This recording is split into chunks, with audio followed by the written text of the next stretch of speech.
stupid group. What a stupid, but I think they did it on purpose. We were trying to be The hilarious. bubbles and water thing, I hate it Oh, so much. It's just, it's stuck in your head. I hate it. I hate that dancing. I want it to die. Bubbles and water. It's better in French, and I think But the dancing's still better. Like, Right, either right. language is still bad.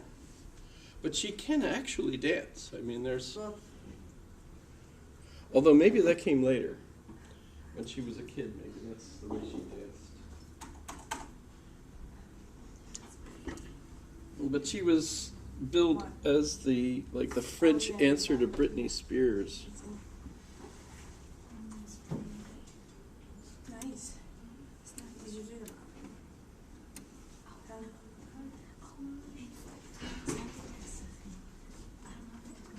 Okay.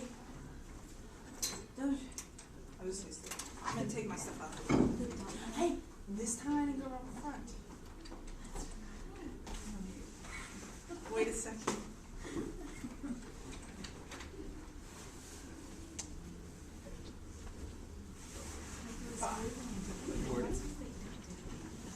A lot of apparatus.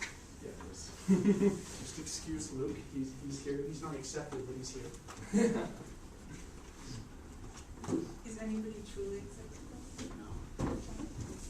I was reading about the 18-year-old that's graduating this spring from Columbia University. Columbia University, New York.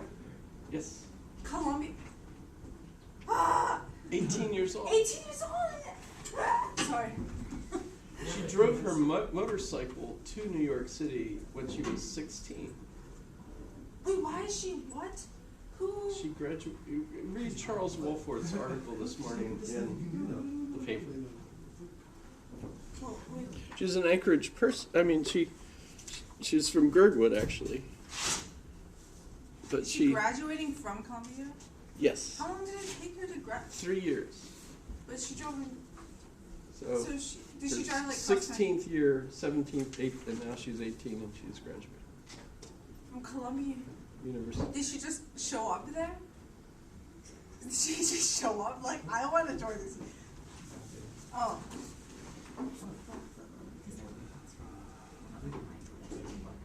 You're very close. But we have some folks here that could probably have done that had they been inspired to overachieve right away. Okay. But, you know, of course, I imagine she gave up a lot to do that. I know, but like she got into Columbia University. That's good. Just because you're brilliant doesn't mean you're an overachiever, too. Yeah. I like to be But I rigorous. suppose that's... I don't want to go to. Why you're already. I'm. How dare you? Yes.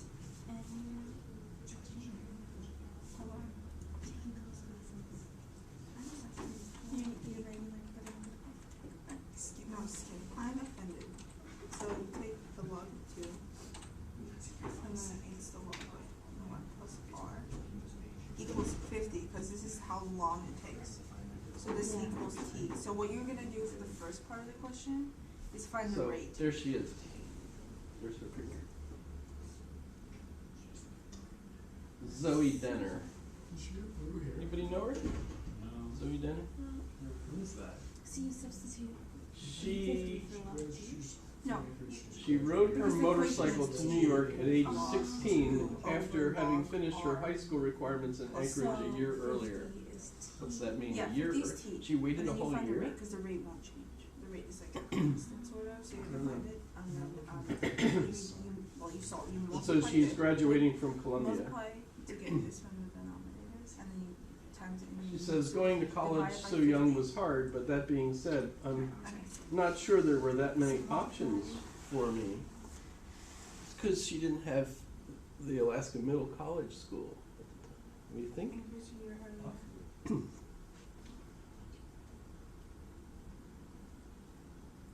So her story shows that society doesn't adapt well to students who learn at different paces.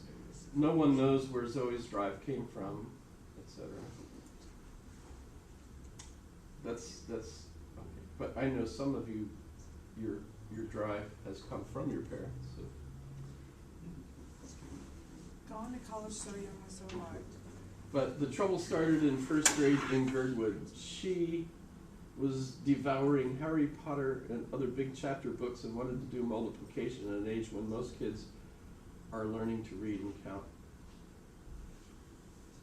My oldest daughter was in kindergarten, and Mrs. Jurgen, the teacher, was reading to the class as they were all sitting around on the floor.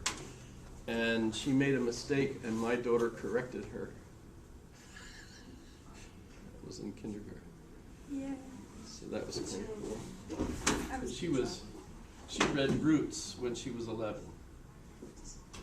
Roots is a big book.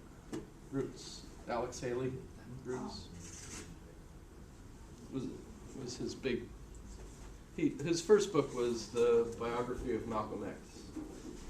Called X. Did she read the bio? She didn't read that. Okay. But she did read Roots, which was Alex Haley's quasi-autobiographical hunt for his roots, his biological roots. Because he was, What? his ancestors were slaves that had been brought over from Africa, and he kind of traced them all back. Of course, there were some plantation owners too, but as he chased it back, eventually went to around the Congo area, I think, and found Kunta Kinte, who was the original slave that had been brought over that they traced their family line back to. But that was turned into a TV series which had tremendous success, and so he was a tremendously successful author.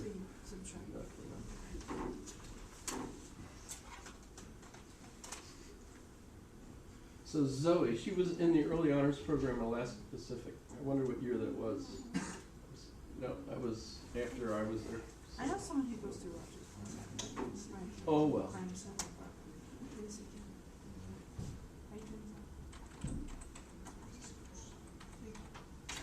So today, I was going to discuss Richard Rorty. Brought some show and tell-ish sort of things.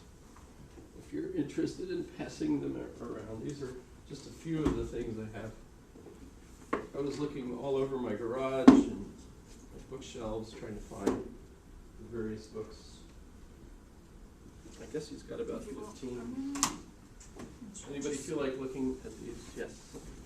It's mandatory. You have to pass it down. I'll give them to you. This table first.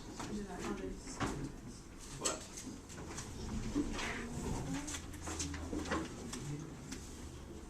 So he's dead. Died 2007, only 76 years old. That's kind of disappointing. Just a reason.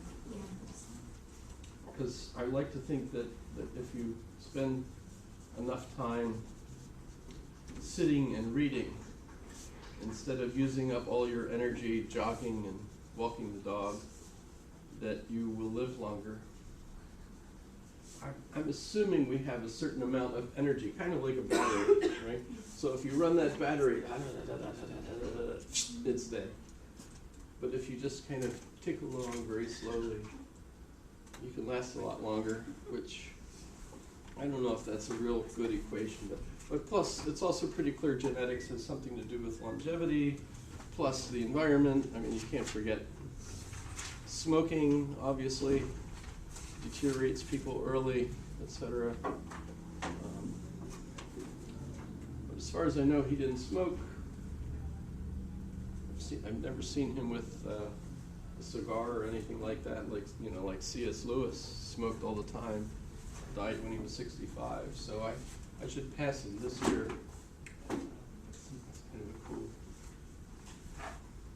But so he was born of two parents, mother and father. That's kind of typical, wouldn't you say? But also 4 grandparents, which, well, actually, I suppose that's kind of typical too.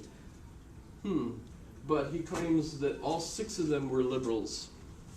So he thanks his being raised by 6 liberals, so that's kind of interesting. But they were anti-communist liberals, which is kind of weird, because at the time I remember an awful lot of liberals thought that communism was like the next future socially, arrangement, unless they had actually visited like Russia or something. All the liberals that went and visited Russia were absolutely disappointed, horrified even, and came back realizing, oh crap, that's not, it's not going to work out. That is not a future for us. Dewey, for example, was certainly one of those. Bless you. So, I don't know if he was as brilliant as Zoe. I know absolutely that he did not read the Harry Potter books. He couldn't have. They weren't finished until after he died. Right? When was the last one? 2010. So, in any case, he taught for 20 years at Princeton, and he taught for 15 years at the University of Virginia, and he taught still further at Stanford in California. So that's kind of the one book that I have, and I couldn't find it, but it's Contingency, Irony, and whatever the heck. 3 weird words that don't quite seem to go together.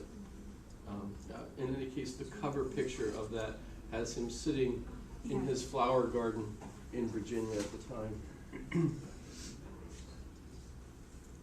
So 3 big schools, so really quite important positions, and Stanford. The first really big book is that one that you're looking at, Philosophy, the Mirror of Nature. The main point of that, okay, well, so how does he fit in? He's an American pragmatist. In fact, some refer to him as a neo-pragmatist, which is kind of interesting, whatever the heck that would mean. But if you get this picture that American pragmatism was kind of the heir to Hegel's philosophy that I argued for. He's one of the advocates, essentially, of that. Although, of course, it's by this time they've taken it on beyond Hegel to the point where it's like, well, Hegel was certainly an important part, but now we're on to analytic philosophy. He was originally the star analytic philosopher. And then when he wrote Philosophy, the Mirror of Nature, it was a critique, mostly, not completely. It's still analytic, but it was still a critique of the focus that philosophy had, that said we should just focus on how language works and analyze. So analytic philosophy, how does language work as a tool? Right?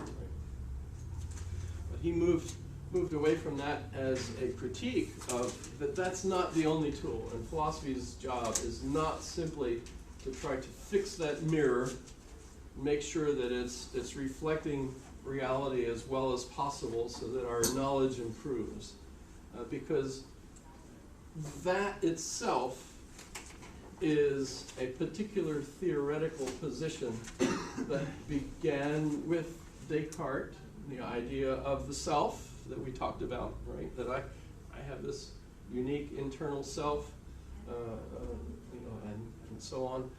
And my knowledge is basically my self's awareness of just what reality is outside of me. And so, of course, the Locke, John Locke problem of, well, how can I actually ever know what's out there, because everything I experience is trapped in my mind through my senses, right? So all I'm reacting to is how my senses react to it, so there's no way for me to see what's out there. Okay.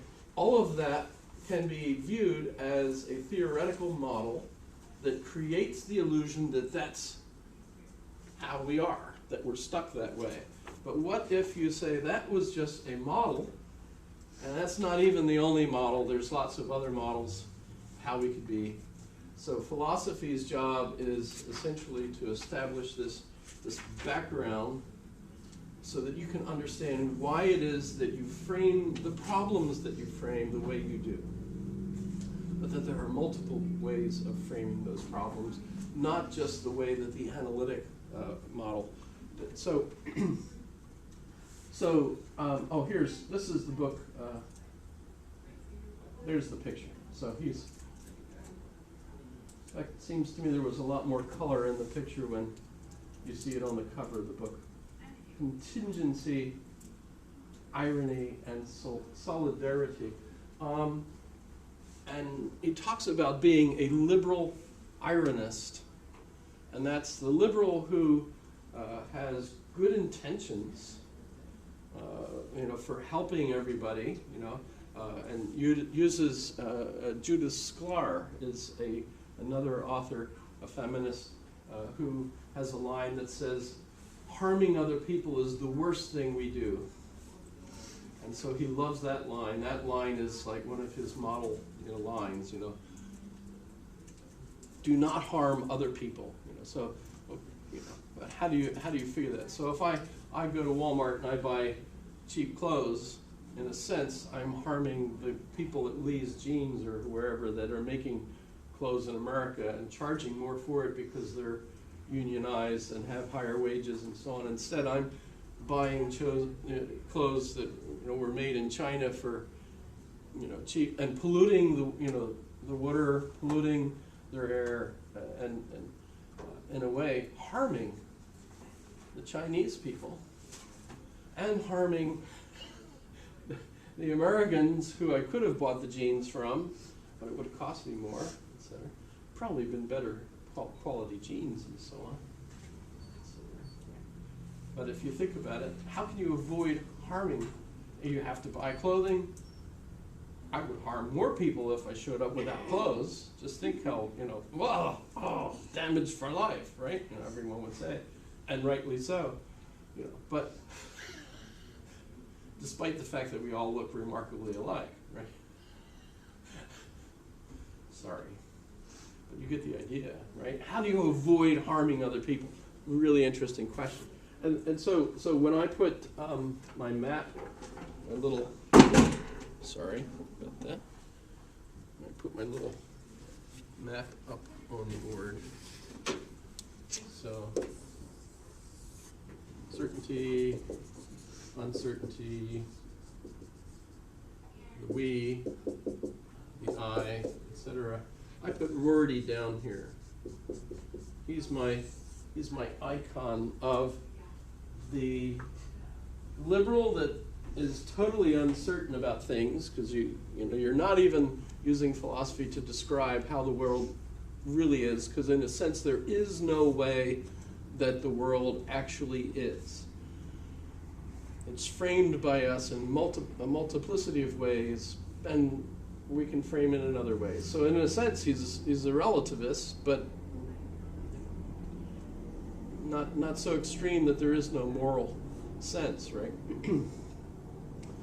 But so he's the extreme point of uncertainty, and yet he's concerned about the we, which means that he wants to help other people, but he has no clue how we can really do that.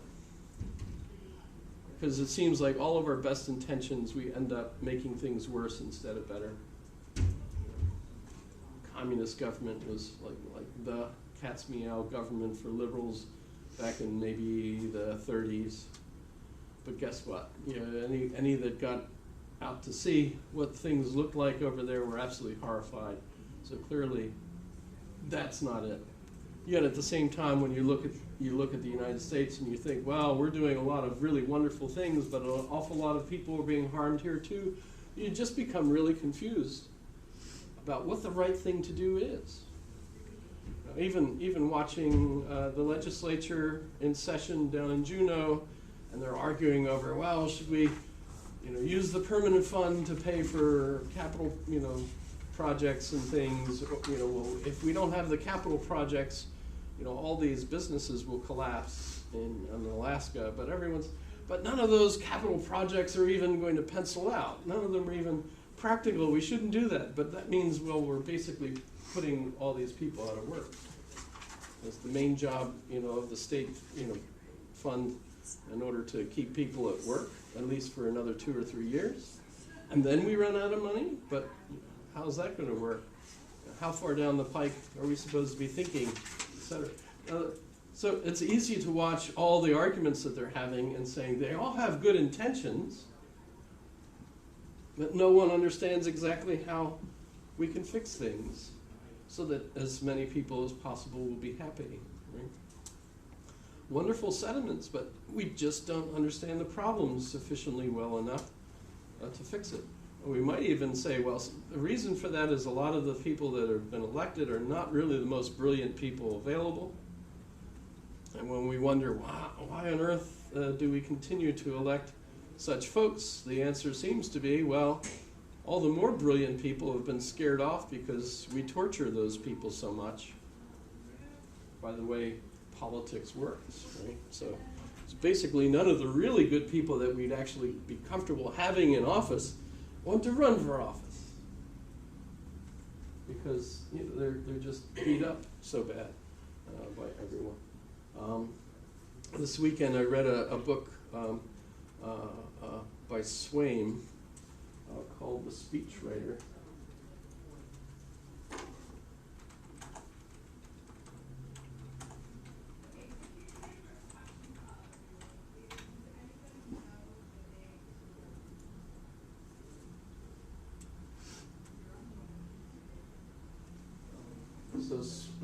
So Martin Swaim was a speechwriter hired by the governor of South Carolina in order to help write his speeches.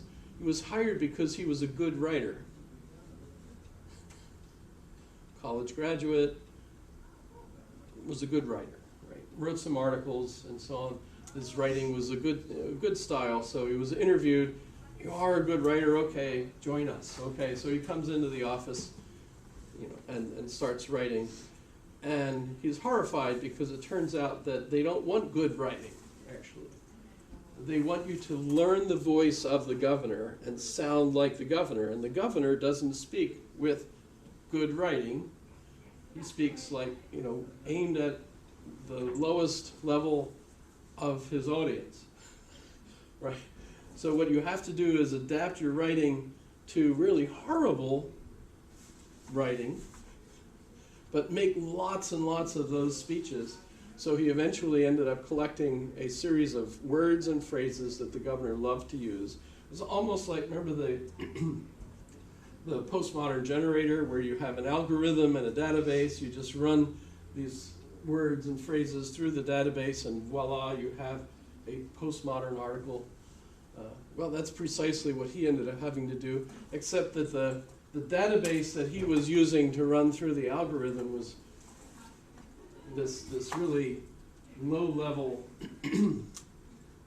speech aimed at, say, the garage mechanic that came to the local town to listen to the governor speak, right?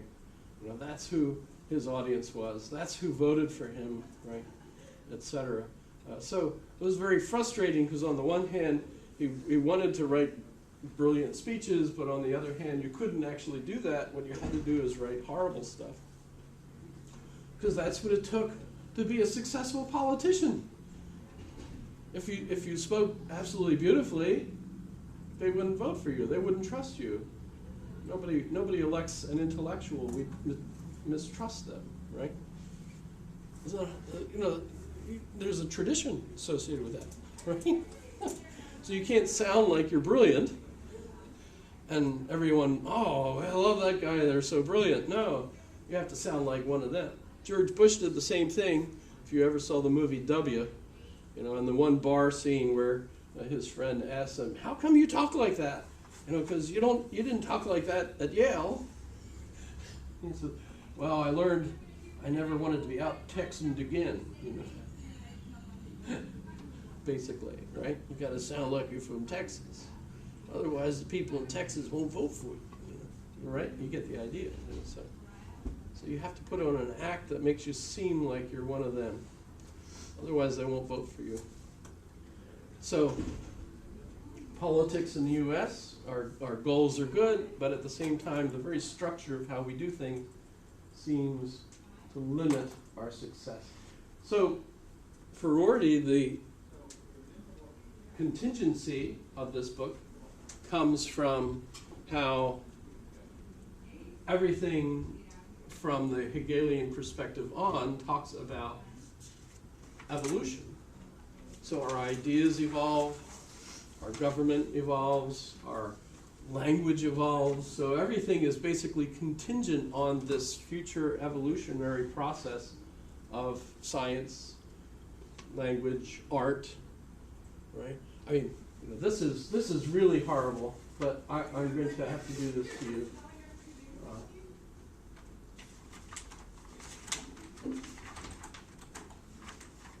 No. So who was it? Frankie and the... No.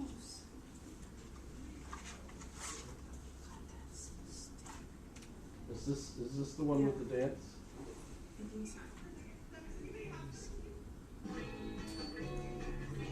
No. We need the dance, otherwise you don't get it.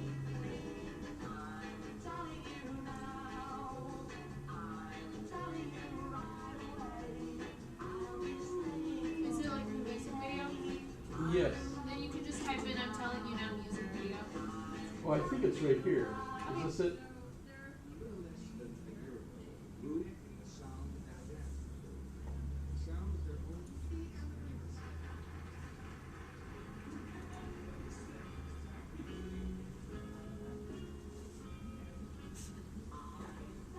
Yep, that's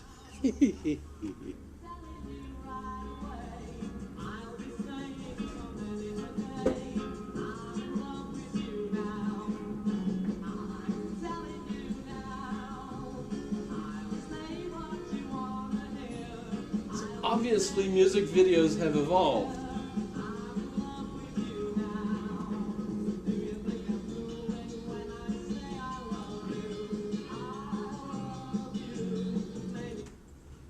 Sorry about that. You're going to be damaged for life now. There was on the website, on the YouTube website for that, if you read down at all, the very first one said, "This is what happens when white people try to dance."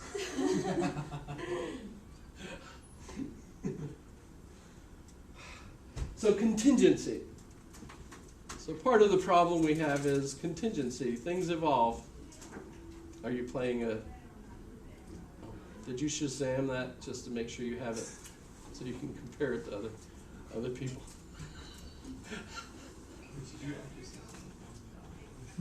That's not my fault. That's just an example of just how horrible stuff is out there, if you find it. Notice you can tell that's old because it was black and white, etc. Right? They also all sound the same. That's prior to the Beatles. Yeah. I was in Walmart.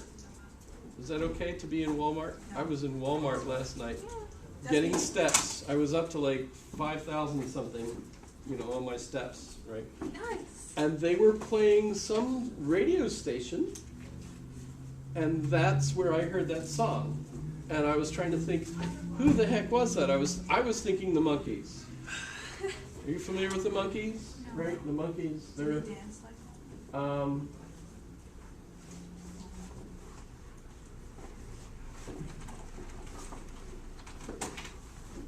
So stupid. Oh yeah. I'm Monkees. familiar with the Monkees. This is the type of music my dad listens to. It's because they're really good.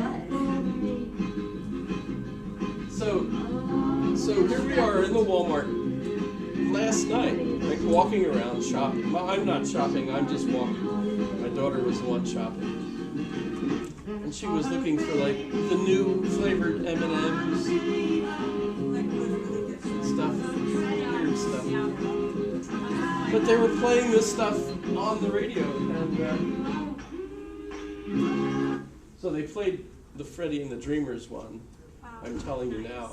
And I was guessing who that band was, and I said, oh, I bet it's the Monkees. And you lost your bet. I didn't actually Well, put up any yeah, money you for did. it, but in any case, when we got home, Kat quick checked and found out it was Freddie and the Dreamers, etc. And then she ended up watching that video, and we were all horrified by the dance. But by the way, It's cool back then. it does seem like they were doing that to be deliberately stupid. Well, if not, I- they certainly would. Yeah, that was, they achieved what they were setting out to do, I believe. But so here we are in the Walmart, and they're still playing this stuff. So, I don't know, does that mean, I asked one of the other there was a lady It's shit. who was like shopping, and I said to her, "Is that the Monkees? And she said, I don't even hear it, and she says, "I'm busy shopping," and I'm like, "Oh, well, she's shopping, I'm just here." And she said, "You're moral support." Yeah, I'm moral support. That's better than being a sports supporter, right? Yep. That's totally different. It's much I better. can agree with that. It is. So the contingency part is with things evolving, our conception of what's good for other people, etc., all of that's evolving, so contingency. The irony is, despite that contingency, as a liberal, you have to continue to try to do your best for other people. So you know ahead of time that you're going to fail miserably, and yet you've still got to do the best you can. So that's why you're ironic, because you realize I'm going to do the best I can. It's going to fail miserably. They're even going to hate me probably, but nonetheless, I've got to do the best I can, despite the fact that we're basically faced with sure failure regardless, right? And the solidarity part is, if we're not all unified in this effort, we're not going to succeed. I could just see that perfectly, saying we should vote for Bernie Sanders, because if we're not all behind Bernie Sanders, then Trump will win, etc., right? And then we'll have things worse than it could be otherwise. Although, who knows? Maybe Trump will actually do a better job. Who knows? That's the contingency part. So that's fun. How about we listen to him? There's lots of him on YouTube giving speeches and things of that sort.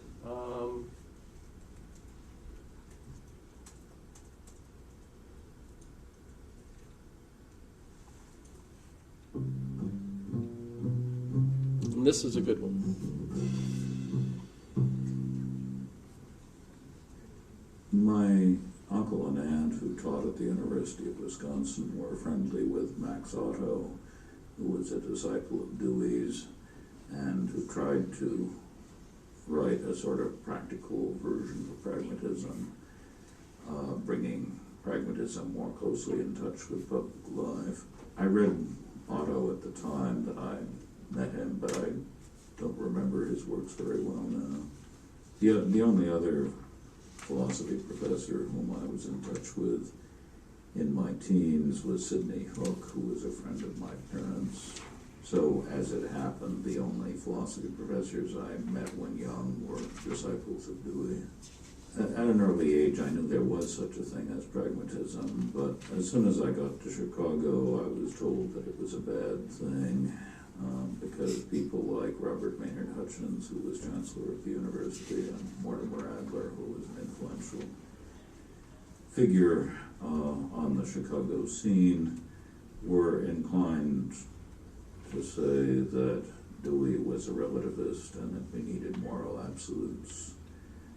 There was a lot of neo-Thomism in the air, and Leo Strauss was also an opponent of pragmatism. So between Adler's neo-Thomism and Strauss's quasi-Platonism, there was a good deal of anti-pragmatism around. Thomism So I is suppose Aquinas, in right? Chicago I learned more about what was wrong with A pragmatism. Thomist than is what a was follower of wrong with it. Aquinas. Until he was 30, he was still a believing Christian and tried to arrange his philosophical thoughts around the truth of Christianity. After he broke with the Christian religion between the ages of, let's say, 30 and 80, he produced a series of books on various topics, which I don't think fall neatly into periods. Everyone has his favorite Dewey books. My favorite is Deconstruction and Philosophy, and A Common Faith, which separated by a considerable period.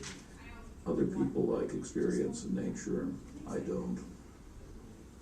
His prose is remarkably boring. It's very difficult to assign Dewey to students because they go to sleep halfway through the assignment.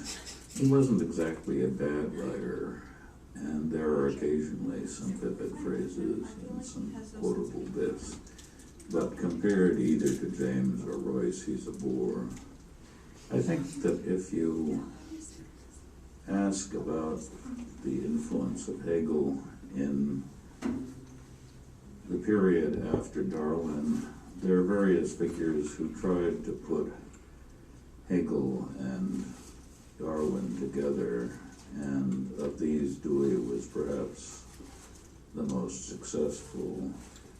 That is, he shared Hegel's historicism and Darwin's naturalism and managed to synthesize the two. I think that James and Schiller and Dewey thought of themselves as fomenting an intellectual revolution, which was partially successful in the culture as a whole, but not particularly successful within the boundaries of philosophy departments. I'm not sure that the philosophical world was much interested in this enterprise. So Dewey has never been very popular among his fellow philosophy professors, but he happened to be the intellectual who best spoke up in public for the social democratic measures of the progressive era and the New Deal. So he was an important figure in American public life, even though the philosophy professors didn't have any great use for him. He kept up a steady stream of articles on the political issues of the day, trying to see the events of his time as leading up to a better America of the future. He had a utopian vision of social democracy, and indeed participatory social democracy, a dream that will probably never come true, but by keeping that utopian vision before the public, he did influence the public mood to some extent. It's true that the United States didn't approach the kind of welfare state that became the norm in Europe in the period after the Second World War. On the other hand, the difference between the U.S. in 1905, as the progressives were getting started, and in 1965, after Johnson had gotten the civil rights legislation passed, is enormous. So there was a very considerable shift toward the political left in the first half of the 20th century, and Dewey had as much to do with that as any other American intellectual. I don't think you can single Dewey out as having made a particular political contribution. He just stood for all the right causes for a long, long time. He was in favor of women's suffrage. He was against racial discrimination. He was in favor of increasing the power of the trade unions. These were all things that came to pass more or less in the course of his lifetime. I don't think you can find much of a connection between what Dewey said to the philosophy professors and what he said to the general public, the questions that he took up in response to people like Russell or Royce are just too remote from politics for one to claim that the one presupposed or entailed the other. In general, I don't think there's much connection between the kinds of things philosophy professors talk about to their colleagues and the kinds of things they talk about when they play a role in public affairs. Philosophical ideas are confined to 1% of the population, and they tend to be cosmopolites who are not easily identified with their country. I think democratic governments are run by experts. The only question is which experts are going to be in power at any given moment. Dewey's dreams of participatory democracy will never come true. I think American universities and Western universities generally have served democratic societies very well indeed. They've supplied experts who could then be associated with politicians who were voted in or voted out by the masses. That's the best we can expect. I like the music. Same. I do too. It's very jazzy. There's a really good set of discussions about him. See if I can get these. Let's see.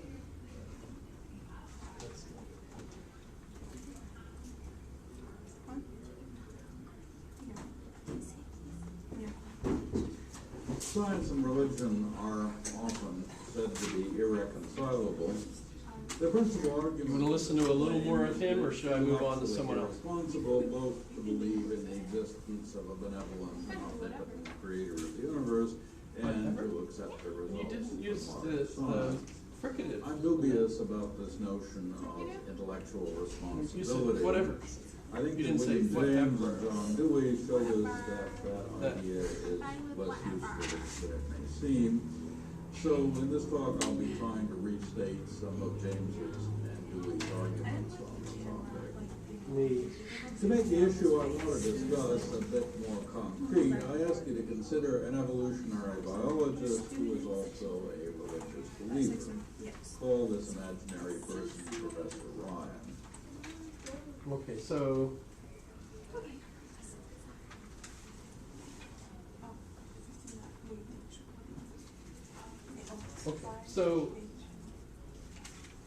I'm going to move towards a living philosopher who's still on my list, Joseph Margolis, who is also a neo-pragmatist that teaches at Temple. I think that the Socratic ideal of self-knowledge is replaced among contemporary intellectuals by the Nietzschean idea of self-creation.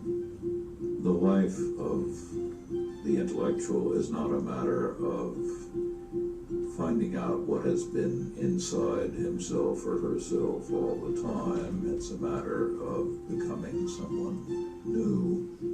Now, I think the decision to become a philosopher, or the decision is often sort of accidental for philosophers. They're driven by a passion for the kinds of questions and the kinds of answers that this history of philosophy has given to human societies. What sorts of entities exist, how the universe as a whole He's the one that's put this Questions together. about God, freedom, and immortality. What holds this society together? What are the fundamental ideas? Is this society going anywhere? What is happiness? What is time? What is being? What is fulfillment? Freedom. Justice. What is justice, and how can we achieve or fulfill the possibilities of that idea? Those are questions that are always going to come up.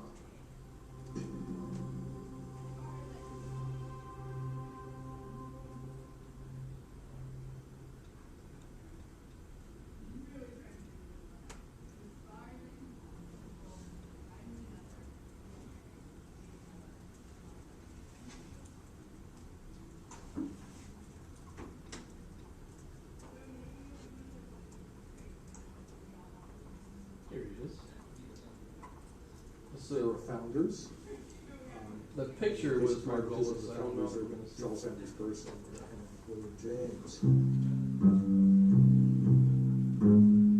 What's up with the base? Reynolds must like the bass. We have these That's three Joseph Margolis. The founders of American pragmatism, Peirce, James, and Dewey,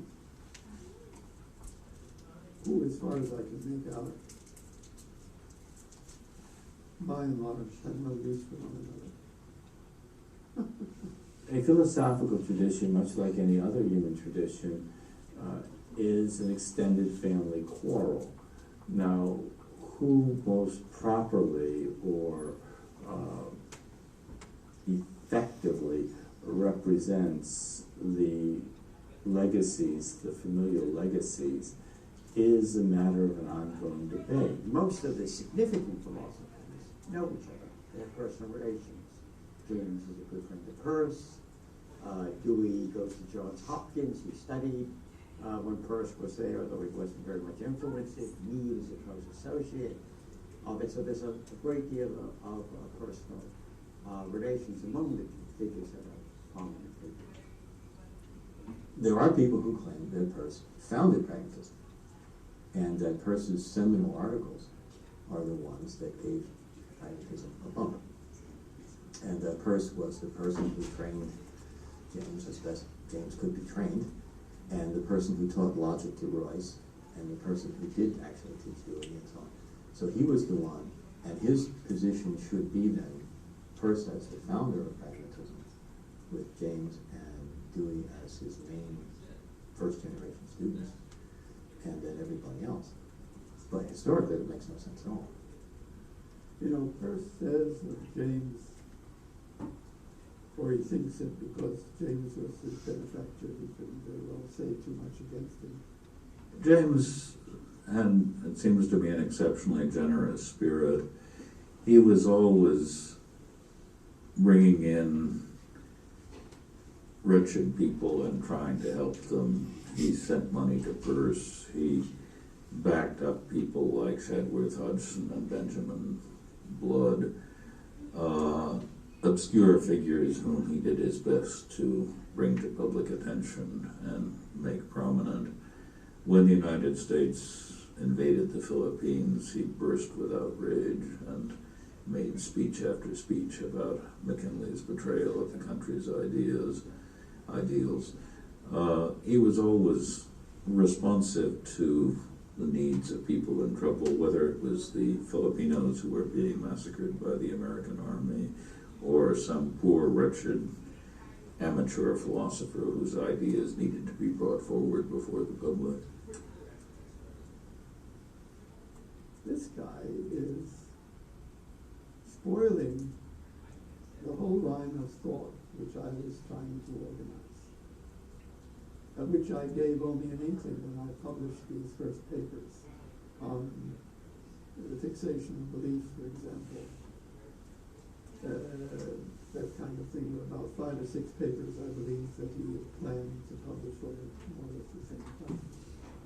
And in those papers, I never gave out my theory of science.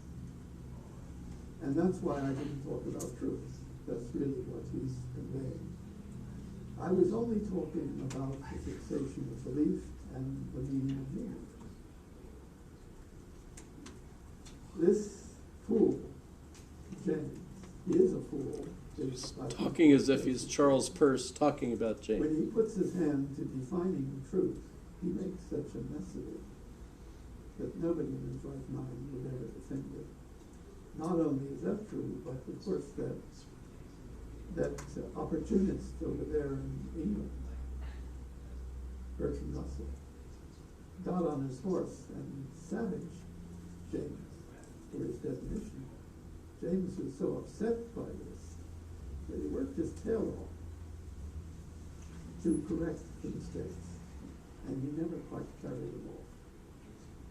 And Dewey, who liked James much more than Peirce, when he comes to write a kind of penny history of how pragmatism got going, mentions obliquely James's mismanagement of this question, but finesses it. And he offers something which is, however vague, is better than what James actually says. As we know, Dewey was aware that he couldn't use truth criteria, so he introduces the notion of warranted assertability, as he calls it, by which he meant the conditions under which I assign a truth value to what I believe now, under the condition that I can change my mind if the evidence tells me that I should. If I say that this is true at time t and I have to change myself, then it turns out that what I said was true would have been false at the later time, and that is simply an embarrassment. Nobody wants to say that. So Dewey fiddled with this thing in a way that he didn't want to offend the memory of James. And he pulls his punches there. And my history of pragmatism would be right now. I start off with Ben Franklin, and then this sort of cluster of characters, primarily Emerson, but also Thoreau and Whitman, and I think Abe Lincoln. And then the next figure is James, and the next figure is Dewey, and the next figure is Peirce. And I think historically that makes perfect sense. Because Peirce's came to light in 32, 33, 34, when all those volumes started coming out. And people began to read them. I mean, everyone knew about this sort of Peirce guy, you know. And there had been occasional volumes of edited material about Peirce. And even some of his essays had been put out. But until the big volumes came out, the collected papers, he was a minor figure. Now, Peirce apparently wrote a letter to Dewey, which he never posted.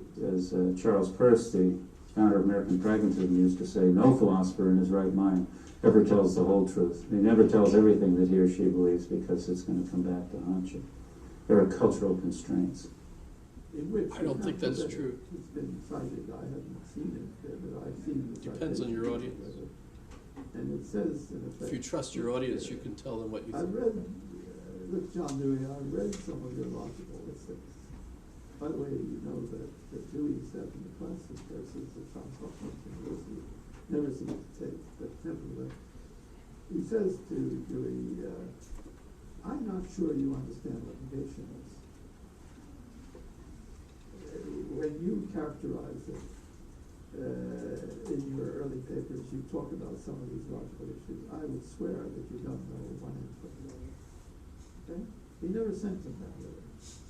But I'm inclined to think that Peirce was right about James. He was inept. His impulses were inept professionally, but he was not stupid. So when he saw the mistake, he was prepared to work hard to make amends.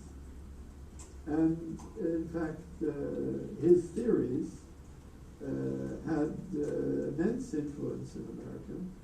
I think it's not negligible that the pragmatist that Hilary Putnam was most attracted to was William James. I think one of the reasons why there's been a rebirth in interest in Peirce and a rebirth in interest in pragmatism is that this new conception of Peirce and pragmatism works reasonably well with the inherently analytic model. This sort of realism philosophy's job is to find out what is true. And that's not the model of James, that's not the model of Dewey, it's not the model of Emerson and Franklin. But it's the model that philosophy seems to have adopted. So our job is to find out what is true. And there's a lot of machinery in Peirce to do that. And there's also a lot of interest in Peirce about doing that. You know, not much about social problems, not much about personal problems, but a lot about truth. Oh my gosh. Why did Reynolds do that? He didn't need to do that. Just when I finally got everybody to sleep, bam, he did something like that. Okay, so same time period as these folks, who would you say is the quintessential American composer of music? Obviously. Beethoven? Obviously. Wait a second. I'm kidding. Like Copeland. Most people would say Copeland. But I think like what But how about Dvorak's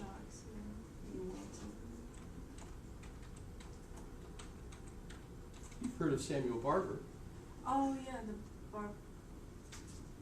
Yeah, I know that guy. I thought you were going to take Miss Pepper, and I was really confused. I was more confused No. when I said Um, Beethoven as a joke.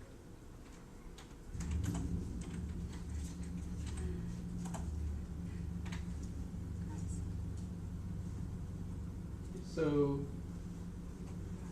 this I think is Can you show them the one with the opera? It's just saying raw the whole time. Raw. Yeah, all they goes like raw. oh the but listen to this melody and tell me if you think this just feels American. It totally feels American. No, it sounds like when you know like those apocalyptic movies, and then like everything bad happens, like aliens are like they kill everybody, and then like the main character, say his daughter, are just staring out in the field of corn, Yeah. and they're just like, and then the father turns to the daughter, is like, it's gonna be okay, Yeah. everything's gonna be fine, we'll get over it, and then. Yeah. And that's the kind of music And that then they flash to like they have a flashback to when their family was happy. They're sitting at a dinner table, Thanksgiving. That's what This sounds is totally. like. It's the oboe. It's the oboe makes it. The guy looks like he's about to say something. Oh look. Oh, look.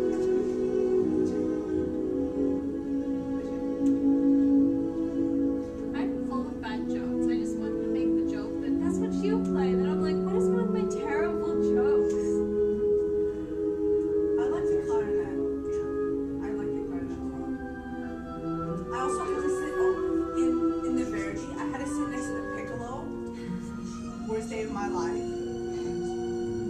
The trumpet player offered me earplugs. Rita's just like, do you want earplugs? I said yes, thank you.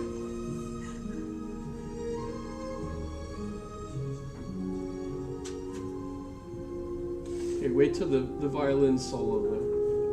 This is I don't know if it's just that it's one of my personal favorites or if it strikes me as like the quintessential Okay, this is the moment where they see like aliens coming back and they're like, No. This is the moment when the alien baby. Okay, it's like it gets dramatic when the ship lands, and then the ship lands, and the alien child comes out and is there to help them, and is actually good, and it's like the key to saving the world because the alien is now on their side. Okay, here he goes. Right here. No, Little, right here. it's This is where the parents come back this is for revenge. the aliens are coming and they're gonna kill the rest of humanity. we should have their silhouettes on the bottom, you know, the little silhouettes on the bottom that's, you know, talking. Oh, this is where they get the daughter. Yep. And then the father's trying to get the daughter to Because he's going to pick up the main melody in a second. It's kind of torturous waiting for it, but here it comes.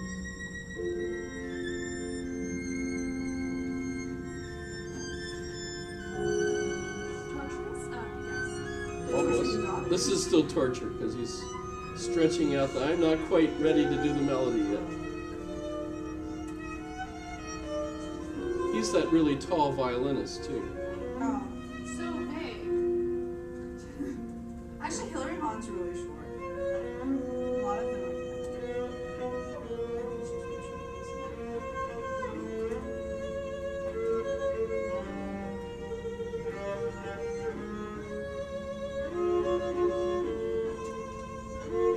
He's still torturing us.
it's over. what you're talking about is this.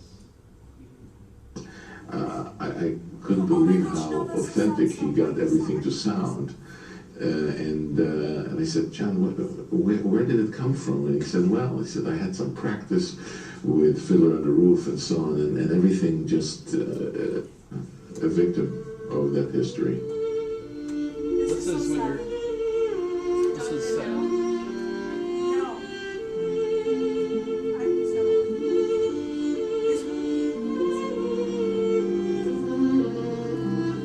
So now, is that American or European sad?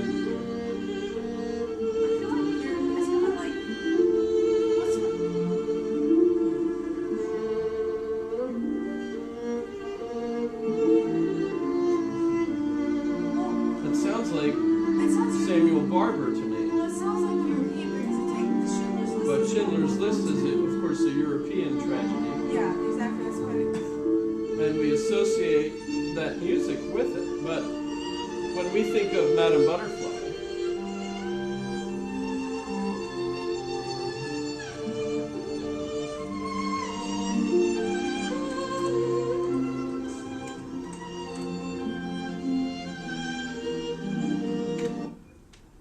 That's really. so if we think of Madame Butterfly, is this Japanese music to you? Look, well, you know it's Puccini, and it's Italian interpretation of what Japanese music might sound like. You should play Beijing opera. But oh geez, that's terrible. I mean that's different. No, it's terrible. It really is. I mean, I make fun of it all the time because my mom watches like Chinese shows, and the beginning title screen places like Beijing opera.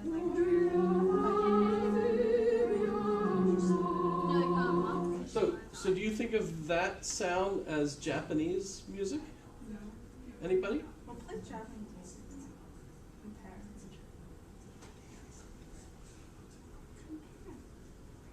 Play like Japanese classical. Or I should play French. No, not the fancy.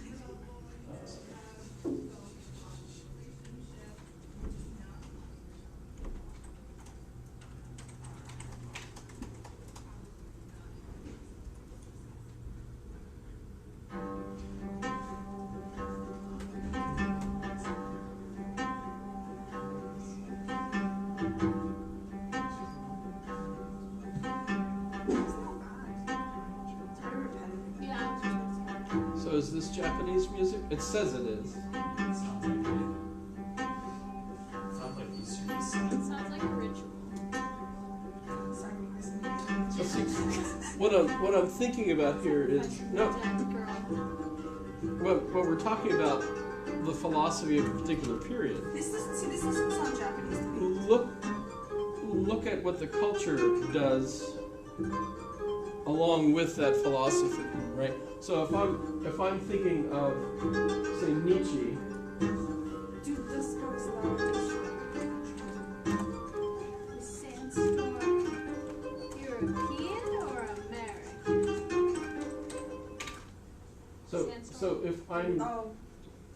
So if I'm thinking of Nietzsche, this is something. Oh.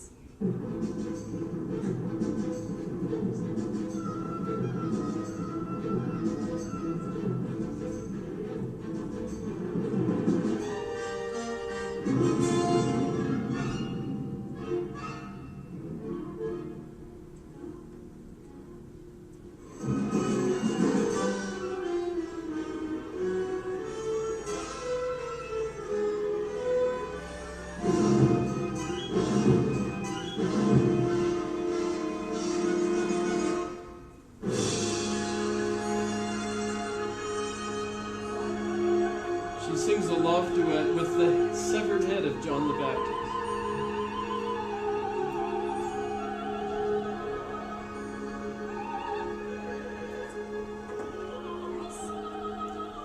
They usually have her in a white dress so that the blood like streams down the white dress.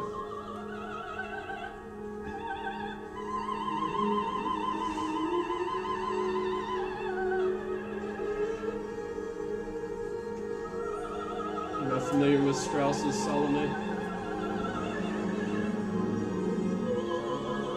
Electra is going to be performed by the Met in a couple of weeks, like at the end of this season.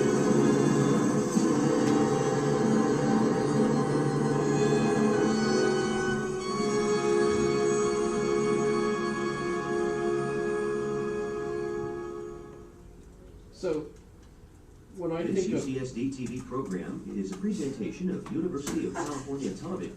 So when I think of Nietzsche and the impact on culture in Europe, I think of something like Salome, where if you think of Richard Strauss, by the way, he's a composer. That was one of his operas, Richard Strauss. No relation to the Straussians, the Strauss of the Chicago school. So when you think of I have the right one. Yes. Okay. So the different operas that he wrote, Electra being one, the Woman Without a Shadow.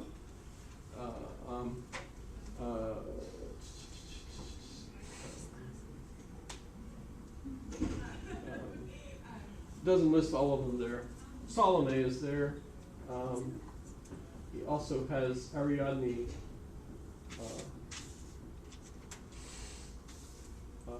But so, what his operas generally key on are powerful female figures who dominate the whole opera, but are also crazy. So like Salome in this particular one, if you're familiar with the story, Herod marries his brother's wife, and that's kind of illegal at the time. Remember, John the Baptist berates him, constantly calls them names and so immoral and so on. And so Herod captures, has him thrown into jail.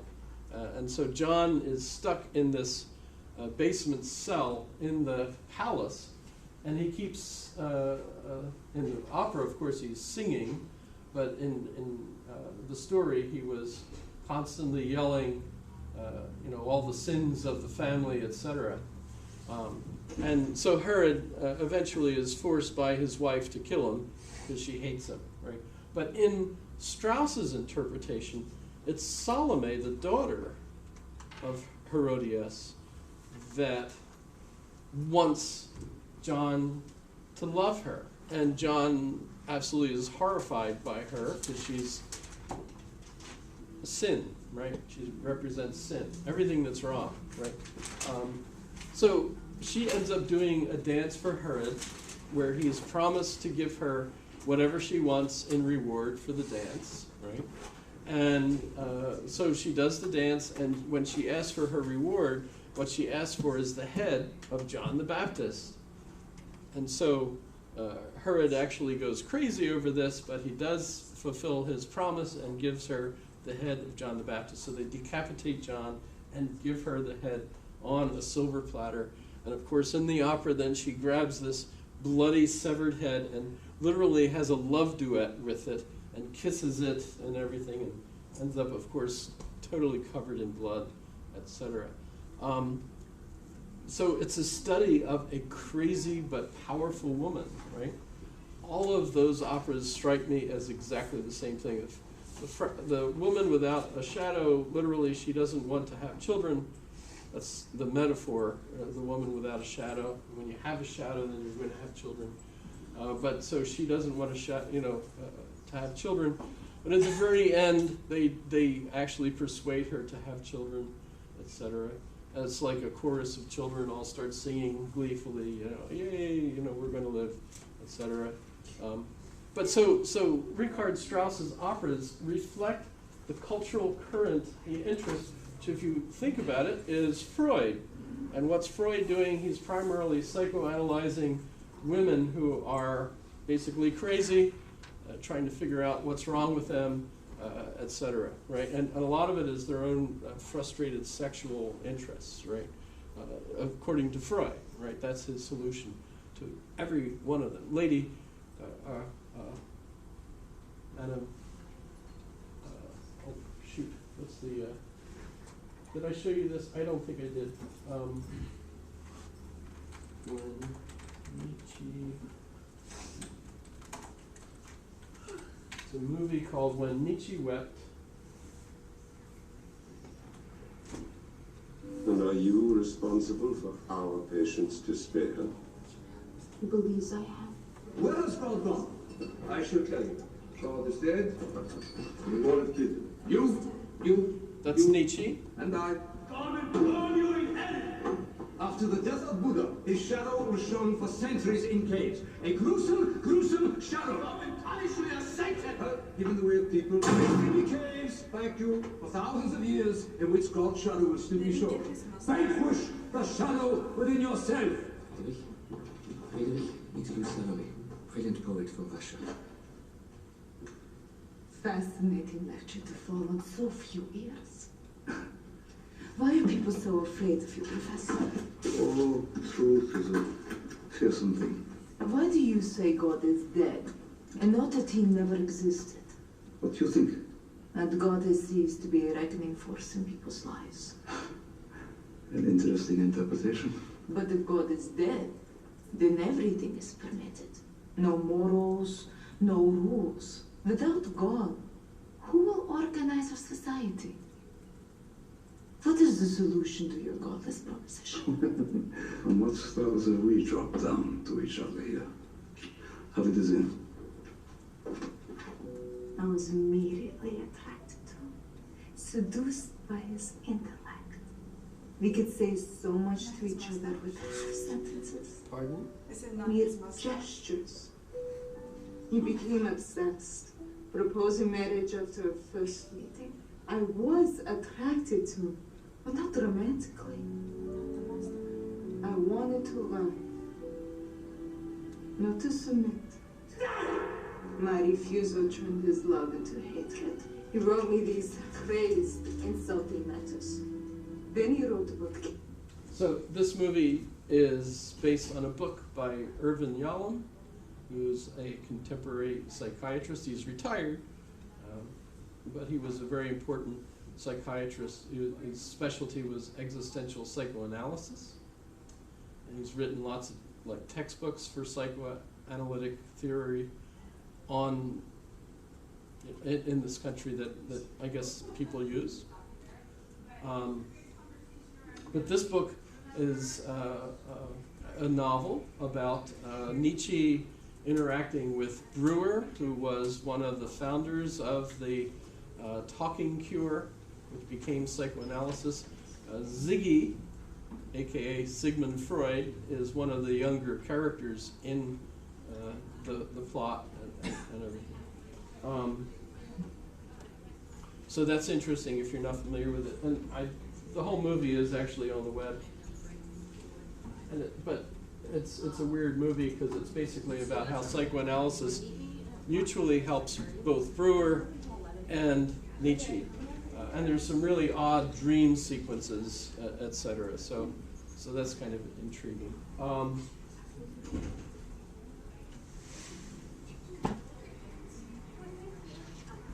we almost done?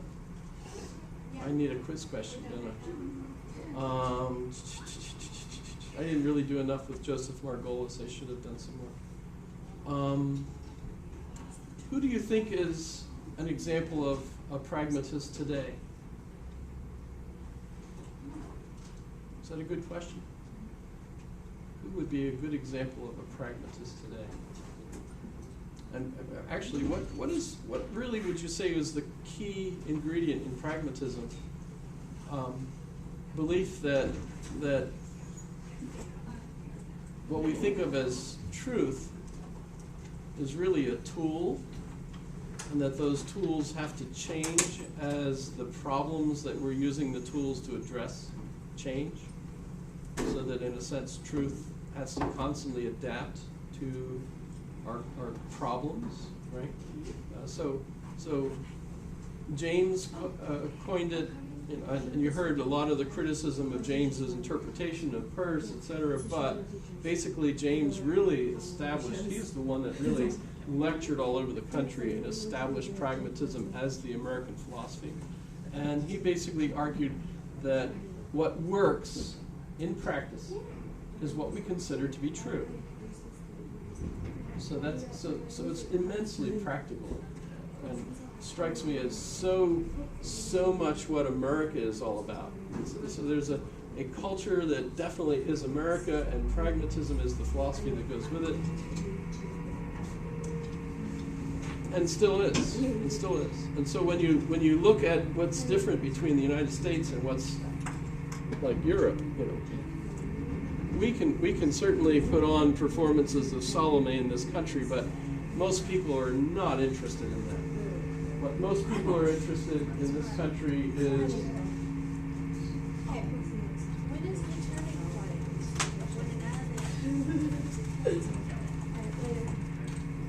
Such a stupid question. this is American. This is instead of Salome. This is. Are you coming? Yes. This is. Let's go. I want to wash that man right out of my hair. She doesn't want to chop his head off and kiss it. I seriously don't know. Same. See you on Thursday. Auf Wiedersehen. Tschüss. Das Vidania. Paka. Shalom. Sayonara. So Ciao. how student organizations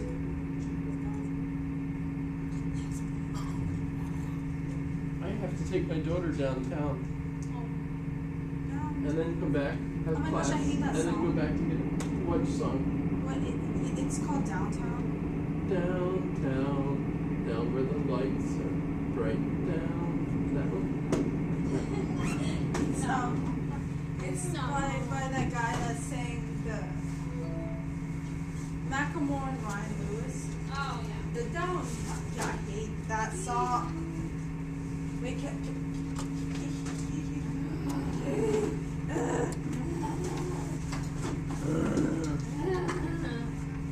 Hello. Hello. It's not called Crank, by the way.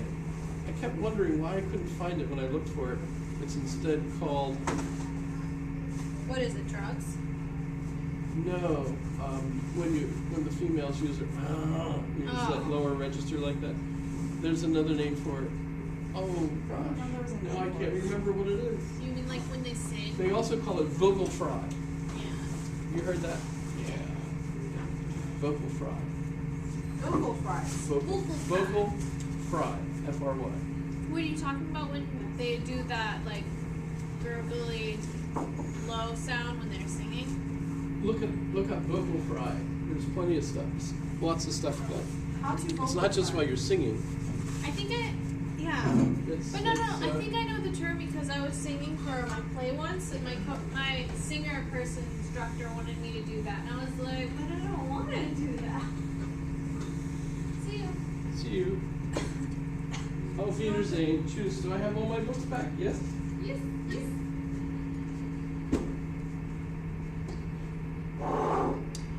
Camera.